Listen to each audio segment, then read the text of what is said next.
You're more than furniture. You're never just furniture. Ornamental is nice. Furniture is very utilitarian. And people notice furniture though when it's moved and it's not quite the same. So it's important.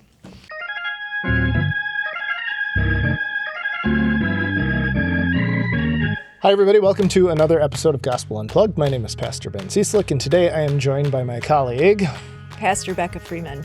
Pastor Becca Freeman. Today we are reading from John chapter 5. We'll start at verse 2, and then we'll unpack it together. Sound fun? Sounds great. Okay, good. Now in Jerusalem by the sheep gate, there is a pool called in Hebrew Bethesda, which has 5 porticos. In these porticos lay many ill, blind, lame, and paralyzed people. One man was there who had been ill for 38 years. When Jesus saw him lying there and knew that he had been there a long time, he said to him, "Do you want to be made well?" The ill man answered him, "Sir, I have no one to put me in the pool when the water is stirred up, and while I am making my way, someone else steps down ahead of me." Jesus said to him, "Stand up, take up your mat, and walk." At once the man was made well, and he took up his mat and began to walk. Now the day was a Sabbath, so the Jews said to the man who had been cured, "It is the Sabbath. It is not lawful for you to carry your mat." But he answered them, "The man who made me well said to me, 'Take up your mat and walk.'" They asked him, "Who is the man who said to you, 'Take it up and walk'?" Now the man who had been healed did not know who it was, for Jesus had disappeared into the crowd that was there. Later, Jesus found him in the temple and said to him, "See, you have been made well. Do not sin anymore, so that nothing worse happens to you." The man went away and told the Jews that it was Jesus who had made him well. Therefore, the Jews started persecuting Jesus because he was doing such things on the Sabbath. What's the all about? Well, I didn't catch the persecuting Jesus part when I read it before. Yeah, yes. There it is. Yeah. Nice foreshadowing. Well, it is, throughout the Gospel of John, we'll start to see that there are these things that Jesus does that start to kind of stack up and make a case against him for why the people who are in power are not so wild about this character. Mm-hmm. Yeah. It's quite a story. So what do you want to talk about in this one? Well, there's almost two scenes, exactly, 2 episodes. 2 parts. There are 2 parts. There's like the Jesus healing part, and then there's the repercussions because of that Jesus healing on the Sabbath. So I feel like in and of itself, if you look at the big picture, that says a lot, and it really illustrates our law-gospel dichotomy in the Lutheran Church, quite honestly. It does a good job of that for me. I mean, it's a common thing that we'll continue to encounter through John's Gospel is that typically there's an event, there's a thing, Jesus does something, and then there is a lot of then discourse, conversation back and forth between Jesus and the disciples or Jesus and the Jewish leaders about like, what does that mean? Mm-hmm. What are the implications of that? Mm-hmm. Who are you to do that? Mm-hmm. And so we get a little of that today. We do. We definitely do. One of the things we've been working with this story, or at least the first part of the story with our 6th graders the past couple of years in 6th grade starter. And I think it's fascinating what, some of the kids focus on. But one of the things that jumps out, and the thing that the kids always remember about this story is that this man has been there for 38 years. And like when we quiz them on like, what do you know about this story? It's always 38 years, which is striking to me. I think it's fun that they're fixated on that, but it points to the fact that this guy has been here an incredibly long time. Mm-hmm. That he has been coming to this place or waiting at this place or whatever for something in his life to change. Mm-hmm. And I gotta believe that he just feels abandoned. Hopeless a little bit. Yeah. Lonely. Yeah. And he feels like he's getting elbowed out anytime he has the chance to maybe hit those stirred up waters, other people are going ahead of him. And so I think one of the really striking things about the story and one of the powerful things about what Jesus does is, there's the healing, there's the miracle aspect of it, but like, first, Jesus sees him. Yes. after he has for 38 years kind of blended in or become this anonymous person, or just, oh yeah, it's the guy that's settled with like, this is the way life is going to be for me. Jesus notices him and invites him to consider a different way of being in the world, a different life. Yeah.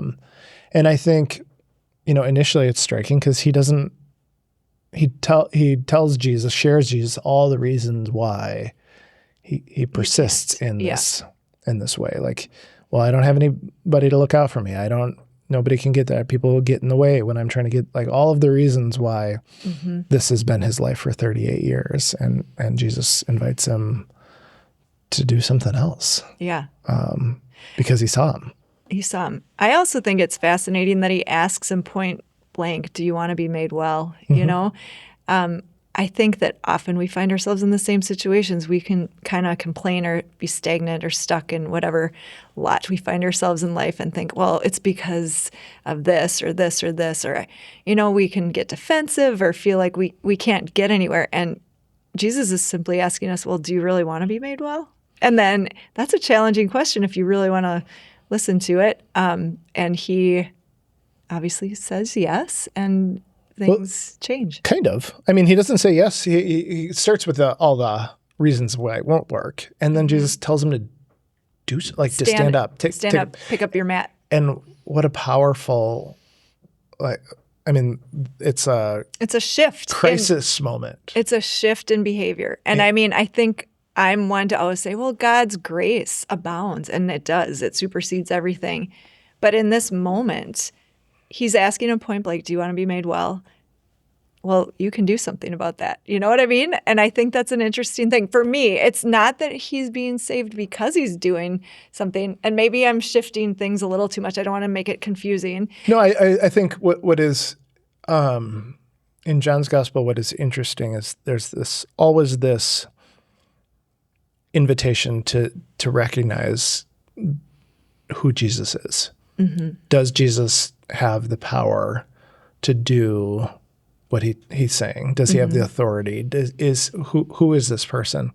And for the man to stand up, take up his mat, he has to trust in Jesus's words. And I think that's when it happens, because he trusts that Jesus takes Jesus at his word. Yeah. This man who has seen him for the first time in 38 years. Yeah. Sees that he can do what he says he does. Yeah, it's remarkable. So then that brings us into the resistance that we get from, those who see Jesus healing on a Sabbath because they're they want to adhere to the laws more than the actual grace and wholeness and healing of Jesus. And how often do we find ourselves in places like that too? Like, well, we're more concerned about the letter of the law than we are about what Jesus is going to offer. Well, and it starts pretty narrowly. You have, they confront the leaders, confront the man for just carrying his mat. Like, it's not something you're supposed to do on the Sabbath. So it starts there. It's like, hey, who said you could do that? And then it's like, well, this guy healed me. And it's like, okay, so that's two things. That's bigger. Like, so it starts to expand. And I think,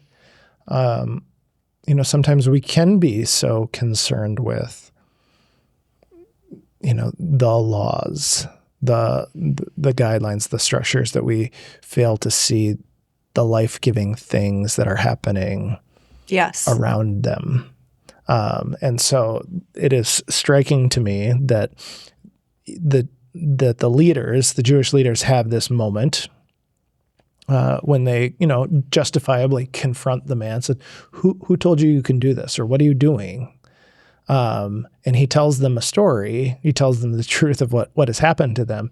They have two pathways that they could go down. They could celebrate with him that, oh my gosh, you have been healed.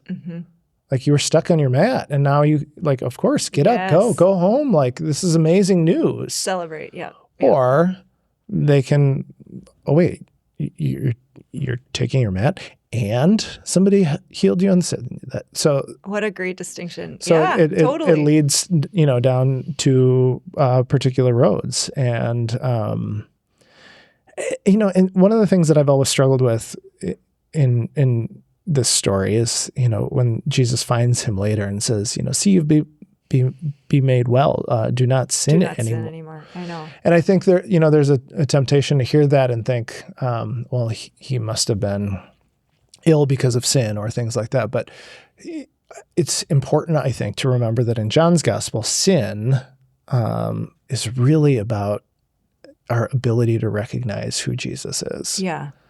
And so maybe the man's sin at the beginning of the story is when Jesus stands in front of him and says, do you not want to be made well? He comes to him with all of the reasons why he hasn't been. Yeah. Instead of trusting immediately in the one who stood before him. And so see, you've been made well. Don't forget where that came from. Yeah. It's so great. Continue to trust in me and see that what it is that I'm doing in this world is the unique manifestation of God's presence here on earth. That's a nice articulation of that, Ben. Pastor Cieslik, I love it. Well, good. Yep. So as you think about Sunday, get ready to preach on this. What do you want folks to be considering? Well, sort of the two things that I was thinking of was what areas in your life is Jesus asking, do you want to be made well? And where do you resist this question? Or what reasons, excuses, whatever do you have for not wanting to be healed? And then secondly, when has respecting the letter of the law prevented you from experiencing God's grace? Yeah, nice. Like that. Well, thank you. Appreciate you. Appreciate you. Thank you. And thanks for tuning in, and we'll see you in church on Sunday.